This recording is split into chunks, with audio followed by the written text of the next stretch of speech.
মাছের ঝোল, ঝাল বা কালিয়া নয়, আজ বানাবো চটপটা ফ্লেভারের এমন একটা মাছের পদ যেটা দেখা মাত্রই জিভে জল আসতে শুরু করবে। বানানোর পদ্ধতি এবং দেখতে একেবারে অন্যরকম। প্রথাগত মাছের পদ থেকে আলাদা হলেও এই পদ খেতে শুরু করলে থামতে পারবেন না। এমনিতেই রান্নাটা খুব সহজ, কিন্তু আরেকটু সহজ আর নিখুঁতভাবে শিখে নিতে সঙ্গে রইলাম আমি ঋতুপর্ণা। আপনারা দেখছেন ঋতুর রান্নাঘর।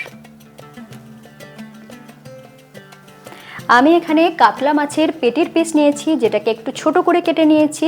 ওজন হবে মোটামুটি 600 গ্রাম। প্রথমেই মাছটাকে ম্যারিনেট করে নেব। তার জন্য দিয়ে দিচ্ছি সামান্য একটু নুন, দিচ্ছি হাফ চা চামচ গোলমরিচ গুঁড়ো। মাছের আঁশটে গন্ধটাকে একটু কমিয়ে নিতে আমি এখানে দিয়ে দিচ্ছি সামান্য একটু লেবুর রস, সাথে দিয়ে দিচ্ছি সামান্য একটু লঙ্কা গুঁড়ো।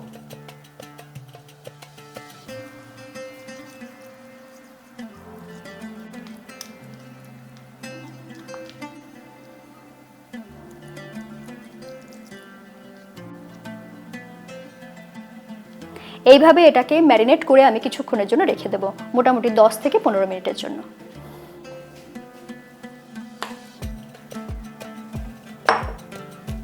আমি এখানে হাফ কাপ চালের গুঁড়ি নিয়েছি,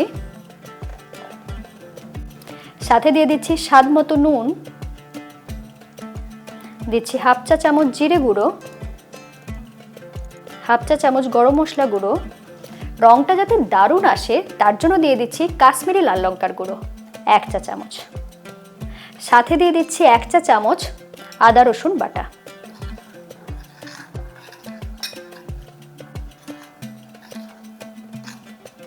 এরপরে একটু জল দিয়ে এটাকে ব্যাটার বানিয়ে নেব।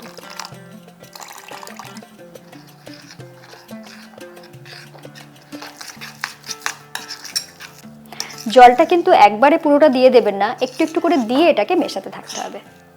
দিয়ে দিচ্ছি আর একটু জল। এইভাবে যদি একটু একটু করে জল দিয়ে এই ব্যাটারটা বানান, তাহলে এখানে কিন্তু কোনো রকম লাম্প বা গাঁট হবে না।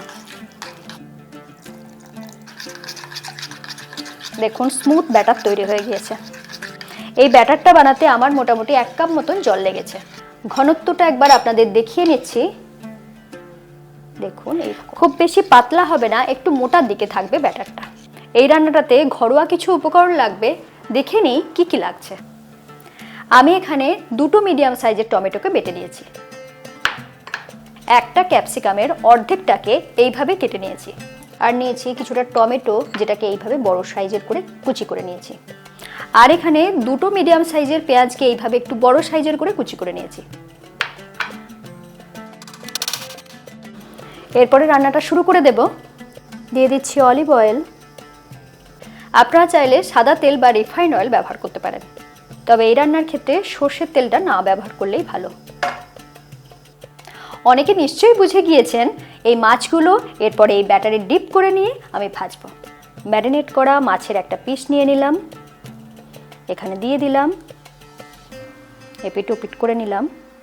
দেখুন সুন্দরভাবে ডিপ হয়ে গিয়েছে। এরপর ছেড়ে দিচ্ছি।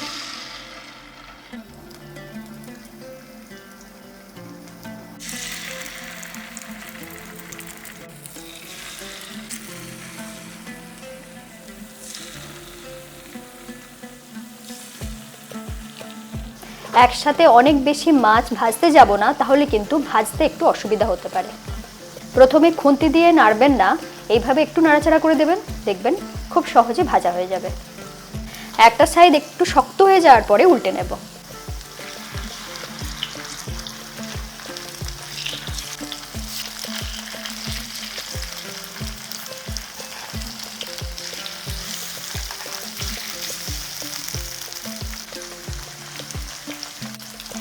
এইভাবে যদি মাছটাকে কোটিং করে ভেজে নেওয়া হয়, তাহলে মাছটা ভিতর থেকে খুব সুন্দর নরম থাকবে, আর ওপরের যে কোটিংটা সেটা কিন্তু দারুণ মুচমুচে হবে।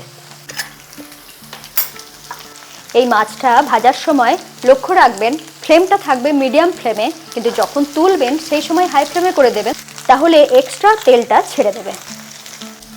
দুটো দিক বেশ লালচে করে ভাজা হয়ে গিয়েছে, এরপর তুলে নিচ্ছি।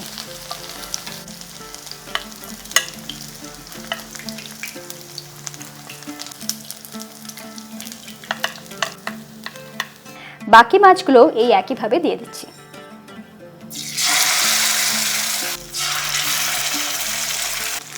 দেখতে দেখতে পরের ব্যাচটাও ভাজা হয়ে গেল, এরপর তুলে নিচ্ছি।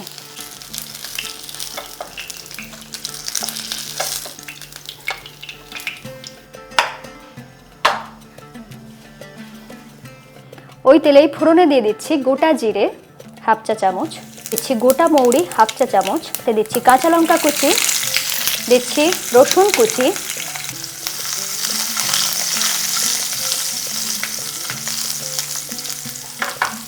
সমস্ত জিনিস থেকে সুন্দর গন্ধ বেরিয়ে গিয়েছে। এরপর দিয়ে দিচ্ছি 1 টেবিল চামচ আদা রসুন বাটা, সাথে দিয়ে দিচ্ছি স্বাদ মতো নুন,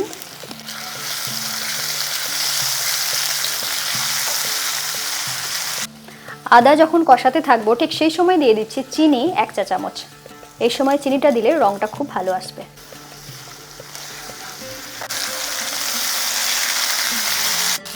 আদা মোটামুটি কষানো হয়ে গিয়েছে, খুব সুন্দর গন্ধ বেরিয়ে গিয়েছে, ঠিক সেই সময় দিয়ে দিচ্ছি টমেটো বাটা।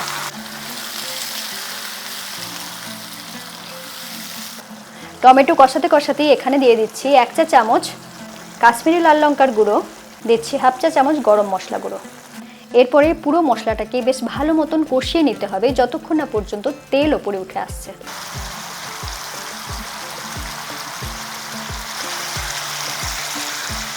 টমেটো বেশ ভালো করে কষানো হয়ে গিয়েছে, রংটা চেঞ্জ হয়ে গিয়েছে এবং তেলও ওপরে উঠে আসছে। ঠিক সেই সময় এখানে দিয়ে দেব কুচিয়ে রাখা ক্যাপসিকাম, কুচি করে রাখা পেঁয়াজ, আর দিয়ে দেব কুচি করে রাখা টমেটো। এই সময়ে গ্যাসটা থাকবে একদম লো ফ্লেমে। এরপরে দিয়ে দেব ভেজে রাখা মাছগুলো।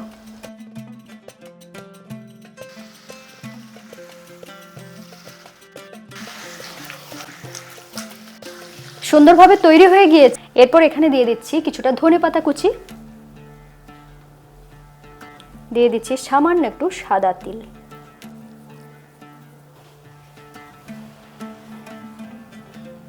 এরপরে গরম গরম সার্ভ করে দিচ্ছি।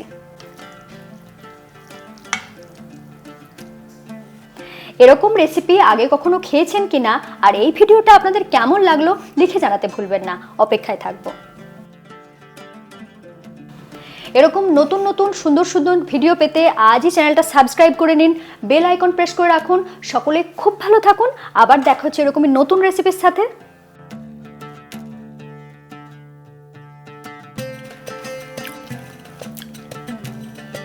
অসাধারণ, এই জিনিস খেতে শুরু করলে কিছুতেই থামতে পারবেন না।